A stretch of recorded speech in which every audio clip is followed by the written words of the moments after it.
les filles, bienvenidas a mi canal. Mi nombre es Rocío, soy profesora de francés para mujeres imparables que quieren alcanzar el éxito profesional y hoy nos toca practicar la comprensión oral de la prueba de SLP2 de francés. Puedes llamarlo listening como tú quieras, l'écoute como quieras. ¿Y qué pasa con esta parte del examen? Pues se tratan de 30 audios o alguno más, entre 30 y 35, con sus preguntas tipo test, que tienes que responder en una hora. Y claro, los audios son de temáticas completamente diferentes. Así que vamos a ver hoy una técnica para que no nos sature y no nos pongamos nerviosas en esta parte del examen. Para ello voy a utilizar mi manual de SLP, ¿vale? He elegido pues una de las unidades un poco ya más avanzadas. Vamos a practicar 5 audios. Así que nos ponemos los auriculares, afinamos el oído y saca una libretita o alguna cosita que tengas porque vas a hacer el ejercicio conmigo. Vas a ver que no es tan difícil y te voy a enseñar a sacar toda la información posible de una primera escucha. Bueno, voy a compartir pantalla y lo vemos. Muy bien, aquí os comparto pantalla con los ejercicios que vamos a hacer. Vamos a escuchar 5 audios con sus 5 preguntas tipo test. Y vamos a seguir la misma técnica que seguíamos para la parte de la comprensión lectora, que es primero leer las preguntas para saber qué nos vamos a encontrar y luego escuchamos el audio en este caso. Bueno, vamos a cambiar el chip, voy a empezar a hablar en francés porque si no se nos va a mezclar todo, así que atenta. On va commencer avec la question numéro 7. On va la lire, après on va lire les options qu'on a. À la fin, on va écouter l'audio. Voilà. Donc, quelle tendance émerge parmi les jeunes selon l'étude mentionnée? Ok. Le désintérêt pour l'entrepreneuriat, la préférence pour les carrières traditionnelles, l'aspiration à créer leur propre entreprise, la dépendance accrue au modèle économique établi. Ok, donc on va prendre notre temps. On mentionne entrepreneuriat, carrière traditionnelle, aspiration à créer leur propre entreprise, c'est-à-dire ça c'est le contraire à l'option A, parce que ça c'est les désintérêts et ça c'est l'aspiration. Ok, attention à l'écoute. Et finalement, la dépendance accrue au modèle économique établi. Ok, dépendance accrue au modèle économique établi. Voilà, si vous êtes prêts, on va écouter l'audio. On va voir qu'est-ce que ça donne. On y va. Selon une étude récente, 75% des jeunes de la génération actuelle envisagent de créer leur propre entreprise plutôt que de poursuivre une carrière traditionnelle. Cette tendance émergente souligne un changement radical dans les aspirations professionnelles des jeunes, mettant en lumière l'importance croissante de l'entrepreneuriat et de l'innovation dans la construction de l'avenir économique. Ok, donc je pense que vous avez compris au moins 2 mots-clés que la femme elle a mentionné. C'est entrepreneuriat et créer une entreprise. Donc, on peut déjà choisir entre ceux deux, A et C. Ok? Donc, on va l'écouter encore une fois. Selon une étude récente, 75% des jeunes de la génération actuelle envisagent de créer leur propre entreprise plutôt que de poursuivre une carrière traditionnelle. Envisagent de créer leur propre entreprise. Okay. Envisager, c'est quand on a l'intention de le faire. Ok, je continue. Cette tendance émergente souligne un changement radical dans les aspirations professionnelles des jeunes, mettant en lumière l'importance croissante de l'entrepreneuriat et de l'innovation dans la construction de l'avenir économique. Voilà, on voit une importance de l'entrepreneuriat et de l'avenir économique. Donc, ça serait l'option... Attends, je vais effacer tout ça parce que sinon... C'est quelle option? Ça serait C. Aspiration à créer leur propre entreprise. Voilà, vous voyez comment ça marche, non? Allez, on continue avec la suivante. La question suivante, on a... Quel pourcentage, voilà, on doit être attentif au pourcentage qu'on va écouter, c'est-à-dire les chiffres. Et ça, c'est un problème pour beaucoup de gens. Donc, je vous conseille de pratiquer à la maison avec les chiffres, épeler les trucs basiques qu'on dit. Mais qu'on doit savoir faire le jour de l'examen. Donc, quel pourcentage de jeunes travailleurs cherchent des emplois orientés vers des causes sociales ou environnementales selon l'étude citée? Ok, on va analyser les options qu'on a. Peut-être on va écouter environ 4%, c'est-à-dire environ 4%, ça peut être 3% ou 4 personnes sur 100, ils peuvent le mentionner de cette façon-là. Donc attention, près de 80%, environ 90% et moins de 20%. Ok? 4, 80, 90, 20. Ok? Allez, on y va, on va écouter. Les nouvelles générations expriment des aspirations professionnelles axées sur l'impact social et environnemental. Une étude récente montre que près de 80% des jeunes travailleurs cherchent des emplois qui leur permettent de contribuer à des causes sociales ou environnementales. Cette volonté marque un tournant significatif dans la manière dont les jeunes envisagent leur rôle dans le monde professionnel, mettant en avant l'importance de la durabilité et de la responsabilité sociale des entreprises pour façonner l'avenir. Voilà, facile. On va l'écouter encore une fois. Les nouvelles générations expriment des aspirations professionnelles axées sur l'impact social et environnemental. Une étude récente montre que près de 80%. 80%. Donc on a la réponse facile. Près de 80%. Et en plus, elle a mentionné de causes sociales, environnementales. Et ça a été facile parce qu'elle parlait doucement et elle articulait très bien. Donc, voilà. On passe à la troisième question. Et on a, quels sont souvent les objectifs des jeunes qui souhaitent rejoindre la garde civile ou guardia civile? Ok, donc, quels sont souvent, a menudo. Alors, quels sont souvent les objectifs des jeunes qui souhaitent rejoindre la guardia civile? Donc, servir la société et contribuer à la sécurité nationale. On va souligner le verbe le plus important ici. Contribuer à des missions de gestion climatique, participer à des compétitions sportives internationales, se consacrer uniquement, attention parce qu'il y a un adverbe là, ça c'est important parce que c'est un détail, c'est comme une description de l'action principale, c'est-à-dire du verbe. Donc attention quand on voit un adverbe. Se consacrer uniquement à la gestion administrative. Ok. Donc, administrative, sport, gestion climatique et sécurité nationale. Donc, allez, on va écouter. De nos jours, de plus en plus de jeunes expriment leur désir de rejoindre la Guardia Civile pour des raisons variées. Parmi leurs objectifs figure souvent le désir de servir la société, de contribuer à la sécurité nationale et de participer à des missions de secours.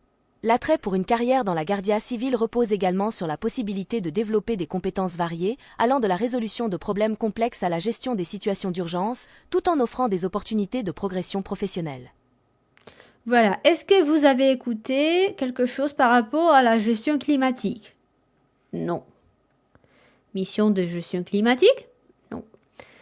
Compétition sportive? On n'a pas écouté ça. Gestion administrative, on verra, et contribuer à la sécurité nationale. Donc, je vous fais écouter l'audio, encore une fois. De nos jours, de plus en plus de jeunes expriment leur désir de rejoindre la Guardia Civile pour des raisons variées. Parmi leurs objectifs figure souvent le désir de servir la société, de contribuer à la sécurité nationale. De servir la société et contribuer à la sécurité nationale. Donc, c'est la première, parce qu'après, elle ne mentionne pas la gestion administrative et pas non plus uniquement à la gestion administrative. Donc, on passe au suivant. On continue avec la question numéro 10. On a quelles sont les clés essentielles pour gérer un changement radical de profession, selon l'audio. Donc ici, on parle de changement de carrière. On va voir les clés essentielles. Okay? Définir les objectifs flous et ignorer le besoin de nouvelles compétences. Alors, les objectifs flous, ce sont les objectifs qui ne sont pas spécifiques, okay? Qui sont un peu, voilà, on ne sait pas vraiment qu'est-ce qu'on veut. Donc, c'est ça, ignorer le besoin de nouvelles compétences, bénéficier d'un réseau de soutien et rester inflexible. Un réseau de soutien, c'est quand on a des gens autour de nous qui peuvent nous aider. Se résigner aux obstacles et éviter les défis. Définir des objectifs clairs et acquérir de nouvelles compétences pertinentes. Donc, moi, à mon avis, avant d'écouter l'audio, je pense que ça va être la réponse D. Ok? Parce que si on regarde, on pense à un changement des carrières et on pense définir des objectifs flous. Ça, c'est pas une clé essentielle. Peut-être il va mentionner ça comme un défi ou un obstacle, mais ça m'étonnerait que ce soit clé. Mais c'est-à-dire une idée importante. Donc, définir des objectifs flous, je pense pas. Bénéficier d'un réseau de soutien et rester inflexible, ça pourrait être la première partie. Je trouve que ça pourrait être vrai, ça pourrait correspondre à la question, mais rester inflexible, ça m'étonnerait. Je sais pas. Se résigner aux obstacles, éviter les défis. Normalement, si tu veux changer d'emploi, tu veux faire ça s'appelle comment, une reconversion professionnelle, tu vas normalement sortir de ta zone de confort. Donc, se résigner aux obstacles, ça m'étonnerait. Donc, on va voir. On va écouter, ok? On va voir si j'ai trouvé la réponse.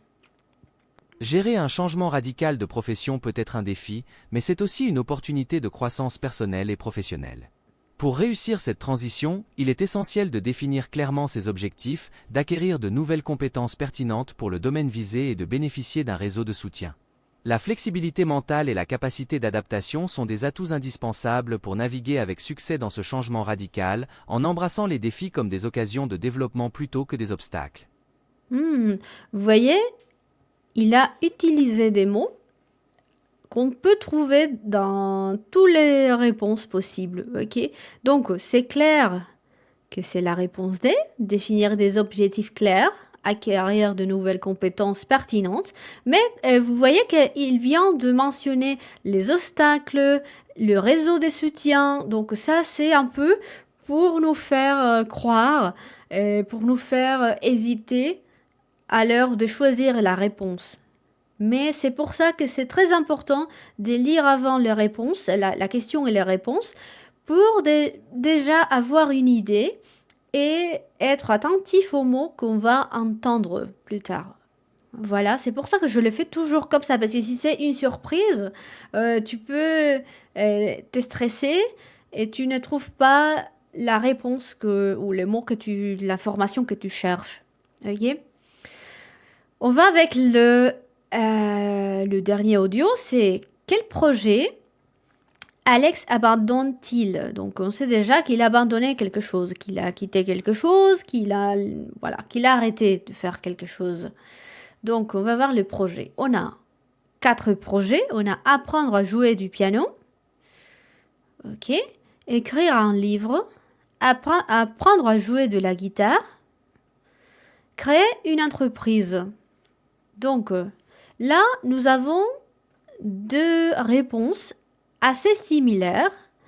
Donc, il faut se méfier parce que les 2 réponses, elles ont en commun la musique. Ok? Donc, peut-être, il va mentionner quelque chose par rapport à la musique. On verra. Écrire un livre. Bon, c'est clair. On pourrait entendre des synonymes, comme par exemple roman. Un roman, c'est un livre aussi. On pourrait entendre aussi le mot bouquin. Bouquin, roman, livre. Il faut chercher des synonymes. Ou par exemple écriture ou littérature. Ok? Et créer une entreprise.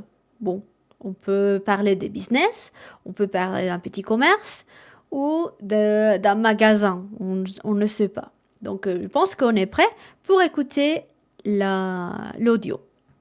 Allez, on y va. J'ai décidé d'abandonner mon projet musical. Je sais que ça peut sembler un peu décevant, mais je pense que c'est la meilleure chose à faire pour le moment. J'ai réalisé que je me dispersais trop et que je ne pouvais pas tout faire en même temps. En fait, j'ai besoin de me concentrer sur mes objectifs principaux pour avancer dans ma vie. Apprendre à jouer de la guitare était un projet que j'avais depuis longtemps, mais je dois être réaliste sur ce que je peux vraiment accomplir. Je suis sûr qu'il y aura d'autres opportunités à l'avenir, mais pour l'instant, je dois me concentrer sur ce qui compte vraiment pour moi. Ok, je pense qu'ici c'est clair. En plus, si on l'écoute encore une fois, hein, Décidé d'abandonner mon projet musical.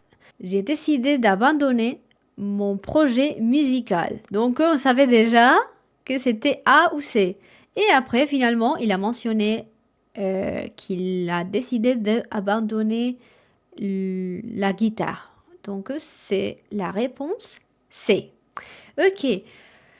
Très important de lire les questions avant d'écouter l'audio.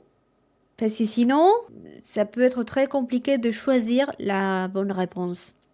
Ok? Bon. Je reviens ici. Un moment.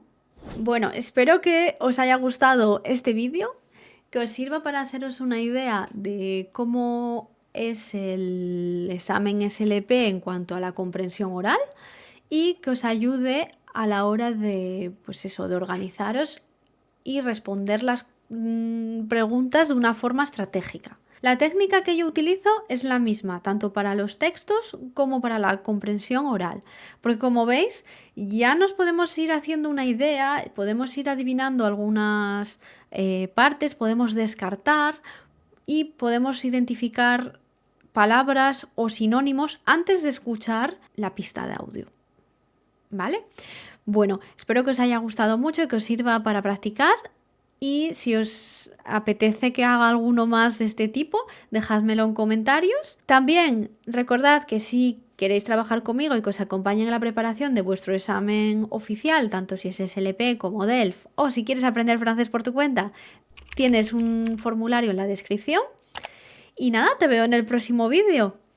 ¡A la prochaine! ¡Au revoir!